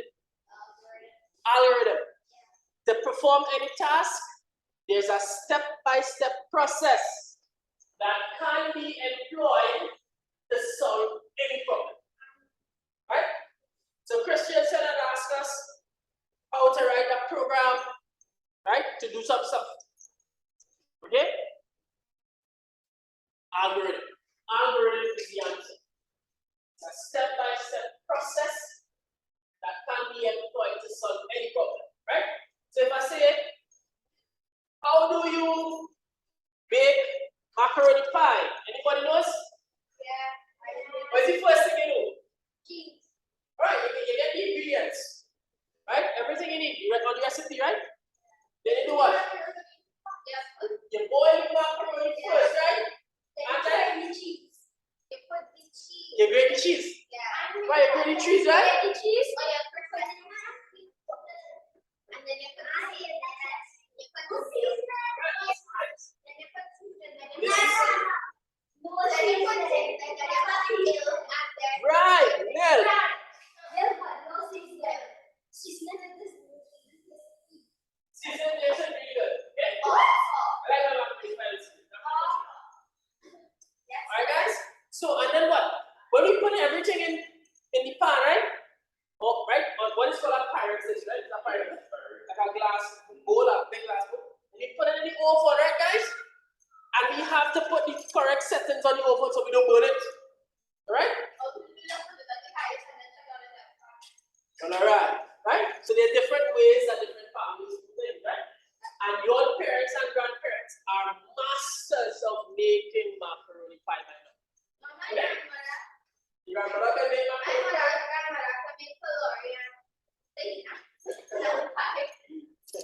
Alright. So guys, just as I asked you all, right? How do you make macaroni pie? Then there's a step-by-step process. You do this, then you do that, then you do this, and done. Same thing. Any problem you want to solve, you could identify a step-by-step process, which is called an algorithm, to get it done. Right? So the brightest people in the world right now are using this word every day. Algorithm, right? And you guys at a tender age already knows what an algorithm means, right? It's a sequence of steps, right? It's a step-by-step process. You can use that step-by-step process to write code to solve any problem, right? Do not, under no circumstances, get smarter every day and write code to hack the bank, okay? We don't want smart people to become bandits. Yes? You all finished with code up there? No. What's going on? You need to compile, guys. Where's charger? Where's charger? Why don't you need charger? You have an Asus. Mine is an Acer. You're right. Mine is an Acer.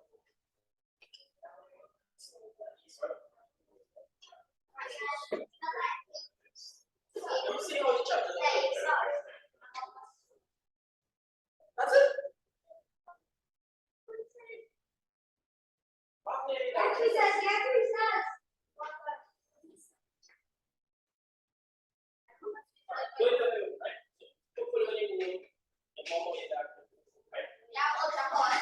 Alright guys, so we're gonna go ahead now, right? And we're gonna compile. Okay? So let's go ahead and compile. Alright?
One era.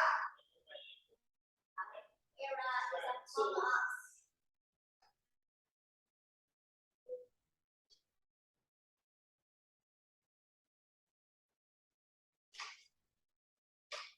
So there's era among us.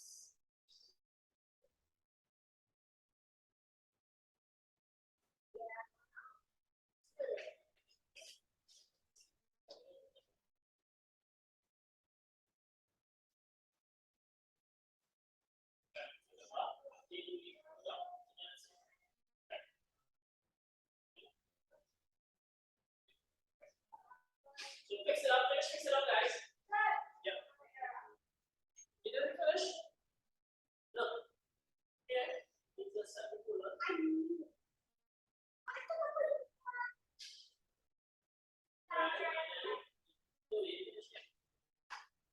Then the next step is to do right line pull up.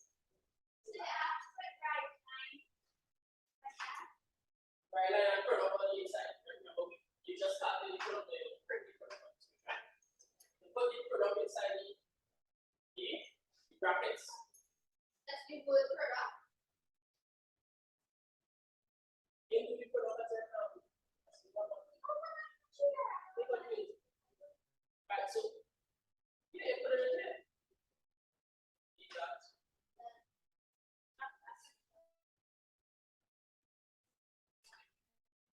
Right, so we update the other and then this is right line after that.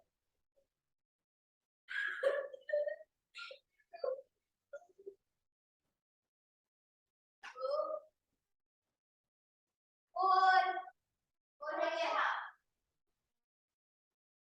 Please. See. So right to the table. Right? So let's say right line. Pull up the numbers as it is. Asha.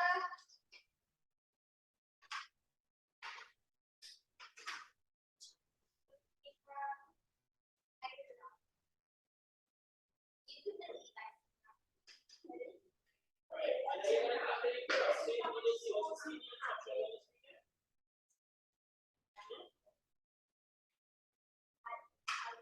Right, so you know. But if you're not really here, right? And if you continue, you can see, right? We're going to be testing, right? Take a look at it. The writing, product, colon, equal sign, number 1 times number 2 times number 6. Right?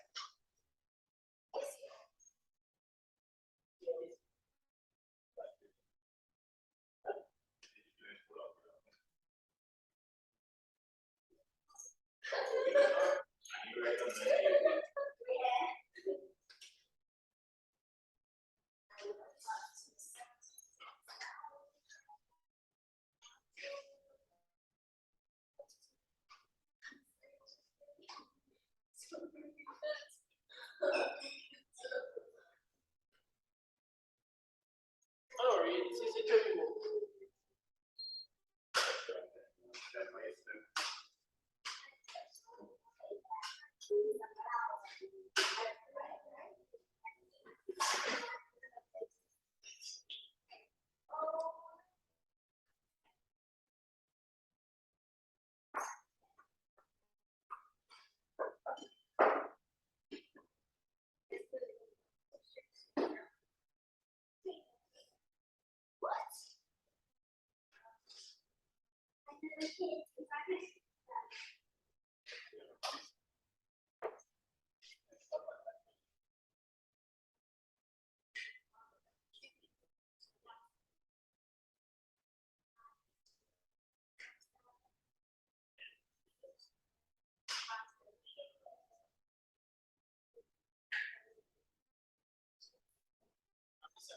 We have a code again. We have a code. We have a code.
I just want to tell you the music in it.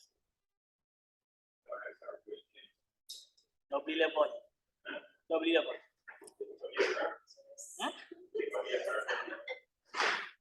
Never come with that, sir. No, that one come with QG.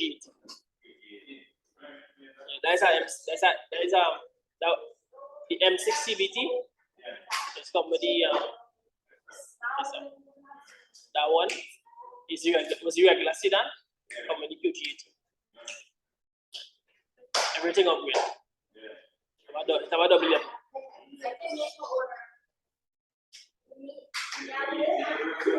Huh? The 18 does run better than the SR, to be honest. It's better with gas and it has like same power. Yeah, them QG18 does the walk in the man. But I don't know big boy power. It's not big boy power. To get big boy power, you need big block.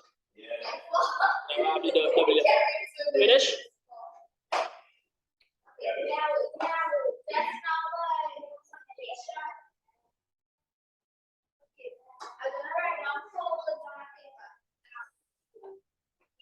Right, so guys, right? You all reach this step. Right line product. 3 errors. And Sasha, you all compile complete. Errors. We have 3 errors. 3 errors. 3 errors.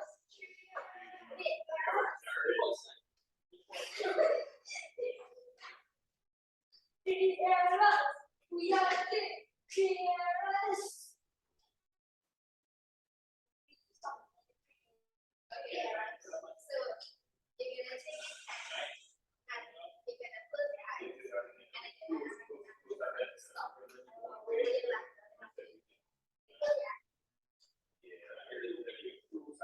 Right? Alright, so guys,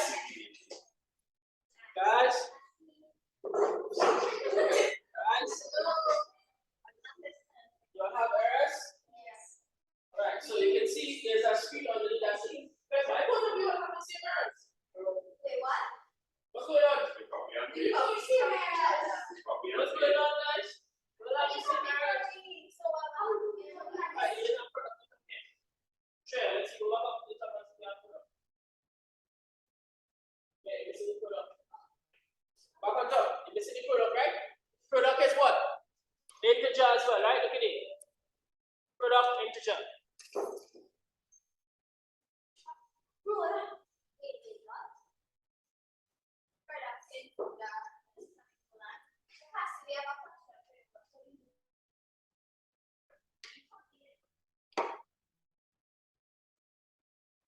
Alright guys, you all finished now? Product? Colon, integer. Well, you have basic.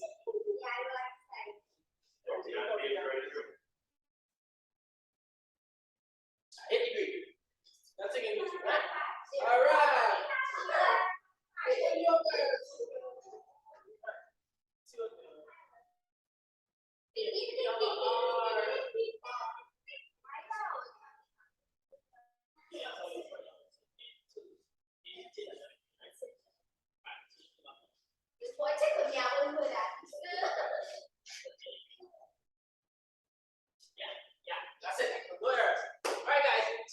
execute for me.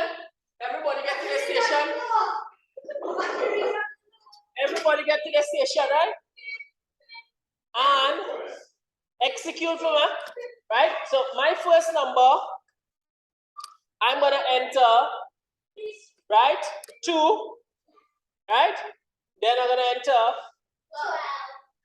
right? Then I'm gonna enter, right? So remember, guys, the average was 1.2, and the product is 5.8, right? Right? When we multiply 2 by 12 by 22, right? I'm gonna pull up the calculator on the screen, right, guys? Let's pull up the calculator quickly.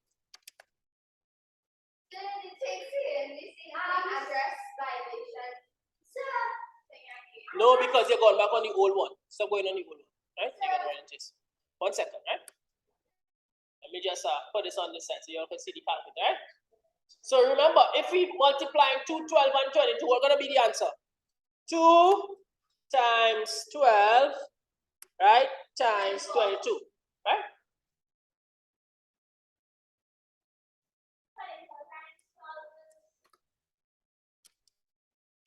What's gonna be the answer? 528, right? You see it, guys? The answer is 528. And what's the answer there?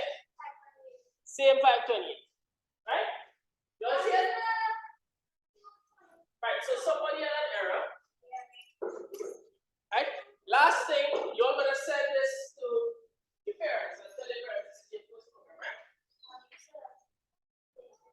Right.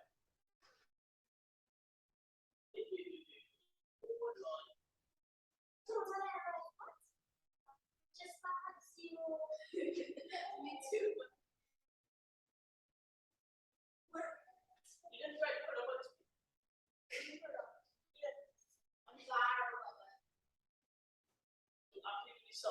We have this.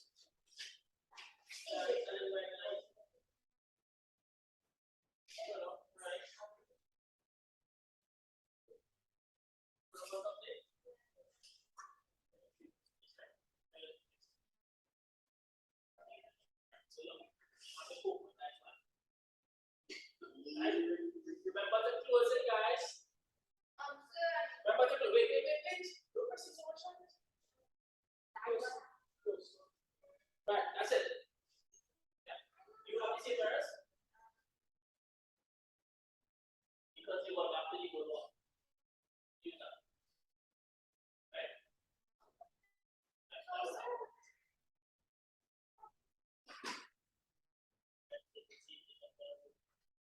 Not working, right? So we refuse to put that faster. Minimize this again and keep this one open. Okay?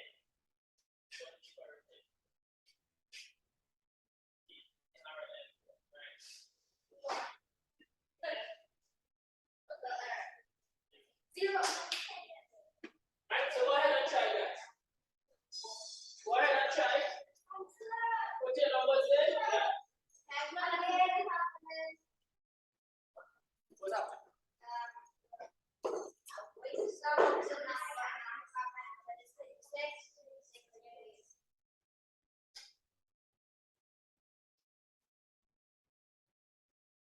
This is where you go, right? But the average product.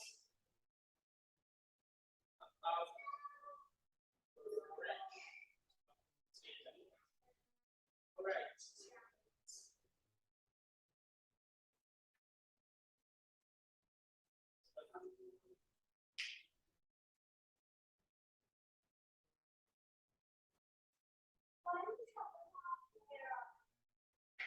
Oh. Actually, just went out. Alright, that's okay. Right,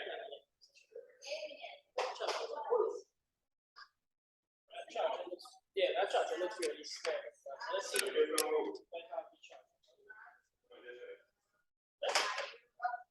HP. I say see what is that is. Let's try to see how that carry. I said yours looking right.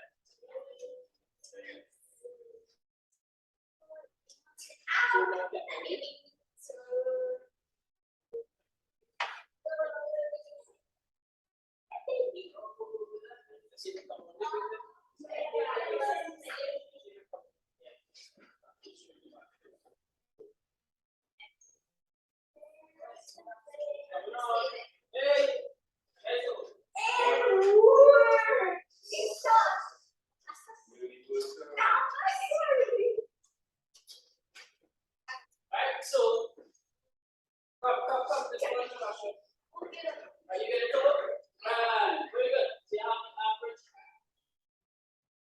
Wait, what about right, we missing something in the last. It's supposed to tell you, sir. The product of the numbers is right line. The product of the numbers entered is. The product of the numbers entered is. What? Hold up. Let's go to our last one. Right line, and then you have to put the bracket, the product of. Close.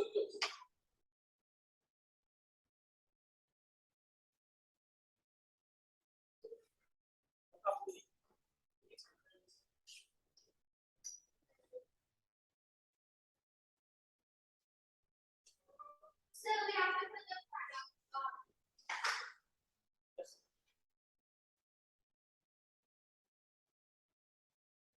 What's charging one and then subtract?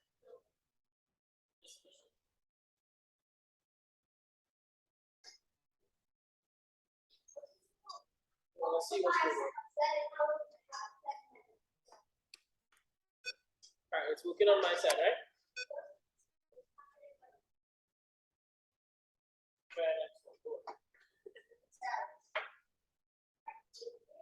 Alright, so Sebastian.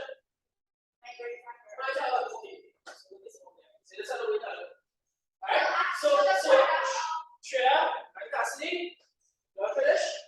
Product of the numbers entered is.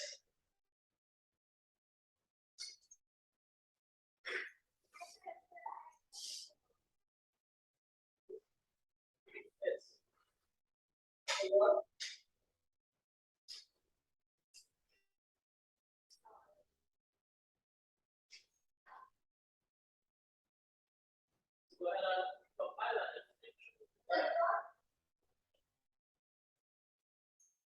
It's good.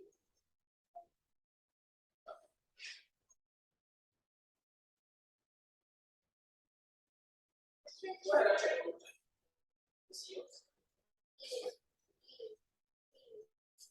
Very good. Right, so yours, right? Gonna send it, right? You check with your friends and the family that you wrote your first program on this computer, right? Right, you can check with your mom, right? It's a I would prefer this at a time. Right? So, guys, both of you all have a computer, right? So that's the only person, right? Who doesn't have this thing on the computer, right? So next class we're going to come and you're going to learn how to share things on email, okay? Right? And then we're going to move on, right? To our next programming language. The other one? Plenty. Yeah. Well over 1,500 programming languages. And you all have to learn the top 6. Right? So we start from Pascal. Right? Then you're going to learn Java. Then you're going to learn C. You're going to learn C++. Right? Then Python. Right? MATLAB. Right? So you're going to learn C++. Right? So you all learn the well-deserved break. Break is pretty dear, right? Yeah. Okay, good. Right? And I will see you guys tomorrow. Right? Please remember to show your parents, right, how they could write their own code on Windows, okay? How they could make their own application on Windows computer. Right? Teach your parents what is an algorithm. Right? And how given any task, you guys can figure out an algorithm, a step-by-step process that's going to solve that problem and be a solution to that task. Right? Bye guys. Have a wonderful and pleasant rest of the day. See you all tomorrow. Bye-bye.